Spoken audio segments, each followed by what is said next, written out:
question and answers.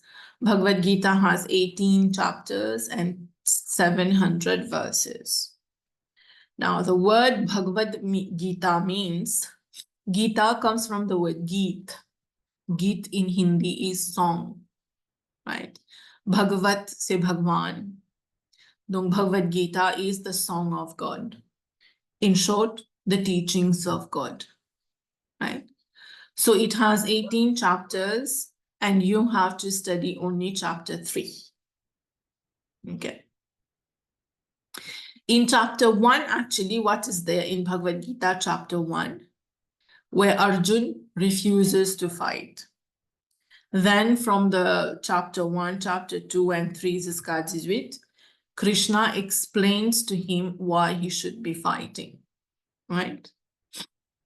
Now, Bhagavad Gita has many translations in many languages, even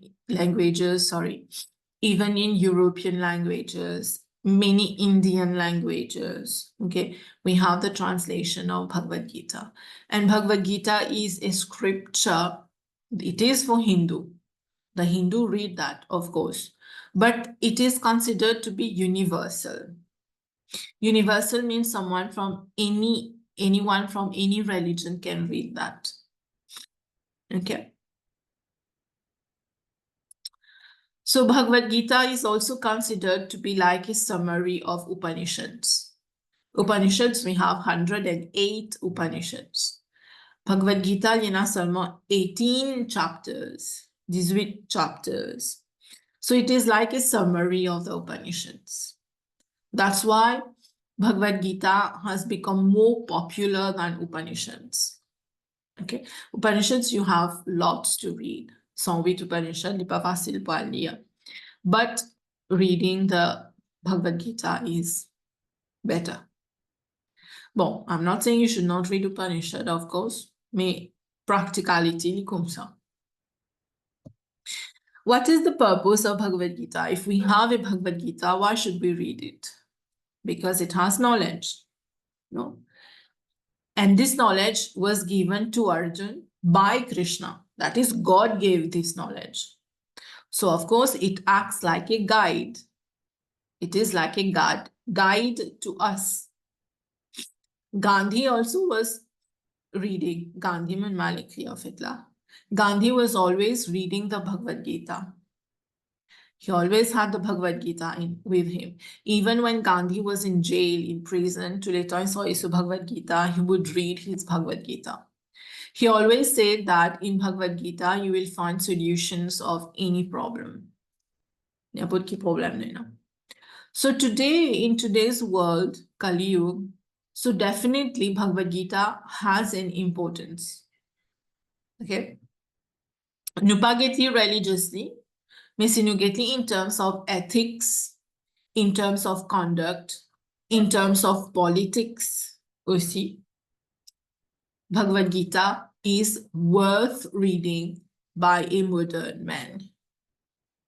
Okay? So it is advisable to read the Bhagavad Gita. It contains values, it contains philosophy. Krishna talks about karma, gyan, about bhakti, and many others. Right? So this one I just told you that the Kaurav and the Pandav, they were on the battlefield. Arjun, Lipami Ban Pandav, the good persons. Arjun said he's not going to fight.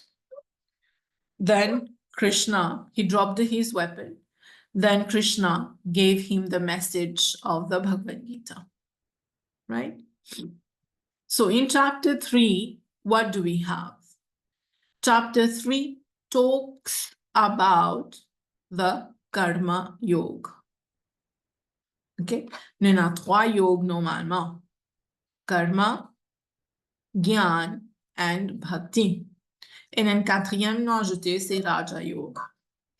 But sinon, Raja Yoga can be considered in Gyan also. So let's say we have 3 yoga, Karma, Gyan, and Bhakti.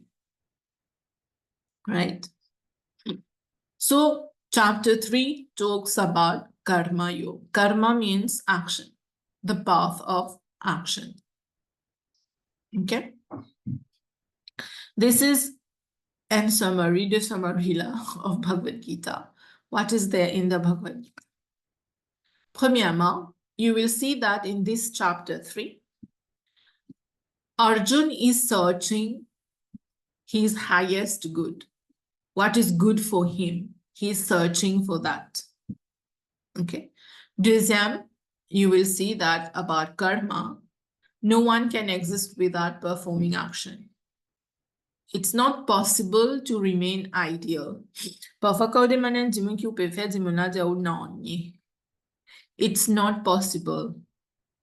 Parce que action, karma means any action that we do. Sitting is an action. Mais si du moun nan pe asize, apre li di ou li pa pe fe noni means it's wrong. Parce que also sitting is an action. Maintenant quand nous asize, nous pa fe noni la, nous l'esprit travail, we think. Thinking also is an action, right? So no one can exist without performing action. We always do some action. Act for the sake of sacrifice. Sacrifice, c'est pas havan here, fire sacrifice. Sacrifice means the welfare of others, the good of others. So we have to work for society. We have to work for others. Quatrième, work for the good of all. We need to set example to be a path maker. Et cinquièmement, you will see it talks about conquering the desire, the evil called desire. Okay? Ça, c'est briefly qu'il y en a dans chapitre 3. Now, let's see the various verses of chapter 3. Donc, on met in terms of verses, pareil comme dans le livre, but on merge man verse là. Okay? In this one, you will see in our verse 1 to 3, parce que c'est interconnected. Okay? So, in this verse, when you are learning this Bhagavad Gita for your exams, pas really verse-wise. Like dans verse 1, il dit ça, dans verse 2, il dit ça, non. Learn en général, okay? Not in terms of verses. So verse 1 to 3, it talks about the confusion of Arjun. Dans chapitre 2, Krishna has already told Arjun that you have to fight. Et dans chapitre 3, Arjun is still confused. Comment ça, il pas encore comprendre. He's still confused. What to do? Then Krishna told Arjun that Krishna has taught people two paths, two disciplines ou bien two paths. Premier, the path of knowledge, Gyan. Deuxième, the path of karma. Ça même Arjun qui confused now which one to take. Should I take the path of karma ou bien Gyan?